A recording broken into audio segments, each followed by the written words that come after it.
सपने में dead parents, grand parents या फिर किसी अपने इंसान का दिखना और आंख खुलते ही दिल का भारी हो जाना, कुछ गलत तो नहीं होने वाला? ये एक वार्निंग साइन है।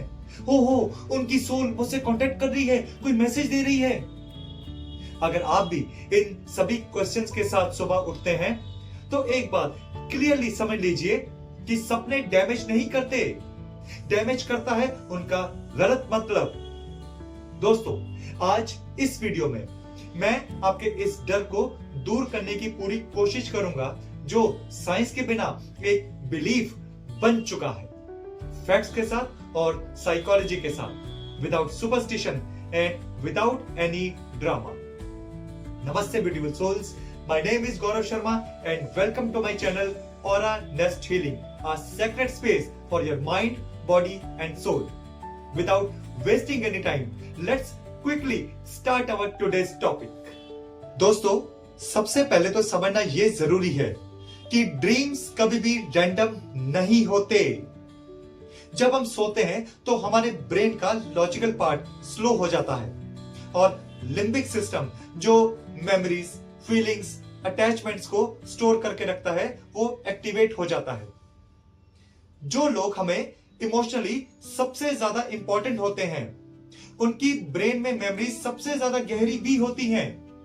इसलिए जब हम स्ट्रेस, लोनलीनेस, ट्रांजिशन और इनर स्ट्रेंथ से गुजर रहे होते हैं तो ब्रेन उन्हीं फेमिलियर फेसेस को प्रोजेक्ट करता है इमोशनल बैलेंस बनाने के लिए। डेड लव्ड वंस इसलिए दिखाई देते हैं, डेथ की वजह से नहीं, डेप्थ की वजह से। अब यहाँ पे सवाल एक आता है कि जब हमारे ड्रीम्स में मरे हुए लोगों का दिखना एक नेचुरल प्रोसेस है तो हमें डर क्यों लगता है? सपनों से डर नहीं लगता साहब, कंडीशनिंग से लगता है। आपको याद है बचपन से हमें क्या बताया गया है कि जब भी सपनों में मरे हुए लोग आए तो इसका मतलब ये कोई अशुभ संकेत है, ये कोई वार्निंग है, वो कुछ हमें बताना चाह रहे हैं। लेकिन जब साइंस और लॉजिक एब्सेंट होते हैं तो बिलीफ फियर में बन जाता है और जब फियर ही बिलीफ बन जाता है तो वहीं पर ही ट्रॉमा क्रिएट होता है। दोस्तों, अब बात करते हैं इस टॉपिक के हीलिंग पॉइंट की। जब भी आप सपने में अपने डेड पेरेंट्स, ग्रैंड पेरेंट्स या फिर किसी बहुत ही खास को हंसता, मुस्कुराता हुआ, पीसफुल और बहुत ही शांत देखें तो ये सिर्फ एक सीन नहीं है, बल्कि ये आपके माइंड और हार्ट के बीच का एक बैलेंस पॉइंट है। साइकोलॉजी कहती है कि जब ग्रीफ प्रोसेस या फिर शोक पीसफुल होता है तो ब्रेन पेनफुल मेमोरीज को सेफ इमोशनल मेमोरीज में कन्वर्ट कर देता है और इस प्रोसेस को बोलते हैं मेमोरी रिकंसोलिडेशन। इस स्टेज पर उनकी याद आती है लेकिन वो चुपती नहीं है। उनके जाने का दर्द जरूर होता है लेकिन वो दर्द हमें कंट्रोल नहीं कर पाता। अच्छा, न्यूरोसाइंस भी ये बताती है कि जब लिम्बिक सिस्टम और प्री फ्रंटल कॉर्टेक्स एक साथ रेगुलेट होते हैं तो इमोशनल मेमोरी काम फॉर्म में सरफेस होती है। यानी हमारा नर्वस सिस्टम फाइट मोड में नहीं रहता बल्कि वो हीलिंग मोड में आता है। स्पिरिचुअली देखा जाए तो ये कोई मैसेज नहीं है बल्कि ये एक इनर कंफर्मेशन है कि आप उनकी याद को गिल्ट और फियर के बिना सिर्फ और सिर्फ सच्चे दिल और प्यार से कैरी कर रहे हो। इसलिए जब अगली बार वो आपके सपनों में शांत दिखाई दे तो डरना मत, बल्कि ये एक साइन है कि आप अंदर से धीरे धीरे शांत होते चले जा रहे हैं। अब आते हैं उस पॉइंट पर जहां सबसे ज्यादा मिसअंडरस्टैंडिंग होती है। जब सपने में वही लव्ड वंस दुखी, उदास और दूर जाते हुए दिखाई देते हैं तो माइंड तुरंत एक कंक्लूजन बना लेता है कि कुछ तो गड़बड़ है। लेकिन यहां पे एक बहुत ही इंपॉर्टेंट बात समझनी होगी कि ड्रीम का इमोशन कभी भी उनका नहीं है।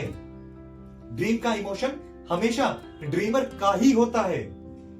साइकोलॉजी कहती है कि जब ग्रीफ इनकम्प्लीट रह जाता है, जब हम अपने इमोशंस को सप्रेस कर लेते हैं तो वो धीरे धीरे हमारे सबकॉन्शियस माइंड में चले जाते हैं। इसलिए जब सपने में हम सैड फेसेस को देखते हैं तो ये इस बात का साइन है कि हमारे इमोशंस अभी भी एक्सप्रेशन मांग रहे हैं।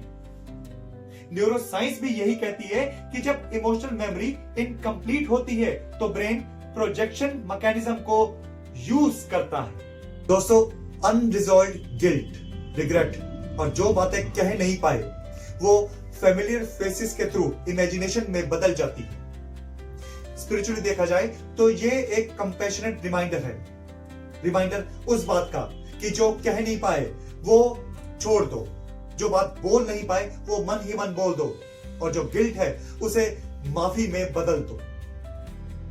अगली बार जब अपने सपनों में दुखी और उदास दिखे तो ये मत पूछना कि क्या वो ठीक है, बल्कि ये पूछना कि क्या मैं अपने इमोशंस के साथ ठीक हूं।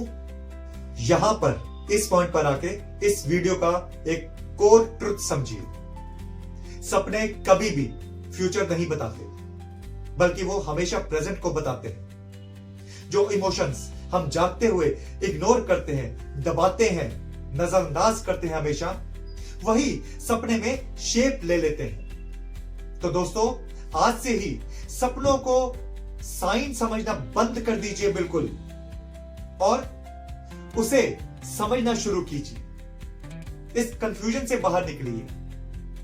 दोस्तों, अगली बार जब भी आप डरावने सपनों को देखें या फिर सपनों में अपने डेड पेरेंट्स या फिर रिश्तेदारों या फिर लव्ड वंस को देखें, तो कभी भी डर के साथ मत उठना। एक लंबी गहरी सांस लें और खुद से पूछें कि मैं कैसा फील कर रहा हूं। आप ये भी कर सकते हैं डीप ब्रीदिंग, बेली ब्रीदिंग और हाफ ब्रीदिंग। अपने पूर्वजों के लिए ग्रेटिट्यूड का भाव लेकर आए, उनके लिए गायत्री मंत्र की चैंटिंग करें, और सबसे इंपॉर्टेंट, अपने इमोशंस को इग्नोर ना करें, उसे एक्सेप्ट करें। हीलिंग कभी भी इमोशन से भागने से नहीं होती, बल्कि हीलिंग हमेशा इमोशंस को समझने से होती है। दोस्तों, लास्ट पे मैं यही कहना चाहता हूं कि आज अगर आप इस वीडियो से कोई एक बात लेकर जाना चाहते हो तो ये ले जाना कि आपके डेड लव्ड वंस सपनों में इसलिए नहीं आते कि वो कुछ बताना चाहते हैं, बल्कि इसलिए आते हैं कि आपका माइंड कुछ रिलीज करना चाहता है। जब माइंड हील होता है तो सपने शांत हो जाते हैं, और जब अंडरस्टैंडिंग बनती है तो फियर अपने आप डिसॉल्व हो जाता है। याद रखिए, अवेयरनेस फियर का एंटीडोट है। यह वीडियो सिर्फ और सिर्फ इमोशनल और साइकोलॉजिकल अवेयरनेस के लिए है, कोई फियर बेस्ड या फिर सुपरस्टिशियस इंटरप्रिटेशन के लिए बिल्कुल भी नहीं है। आई होप आप इस वीडियो को जरूर लाइक करेंगे। प्लीज इसे लाइक और शेयर कर देना, और इस चैनल को जरूर सब्सक्राइब कर देना दोस्तों।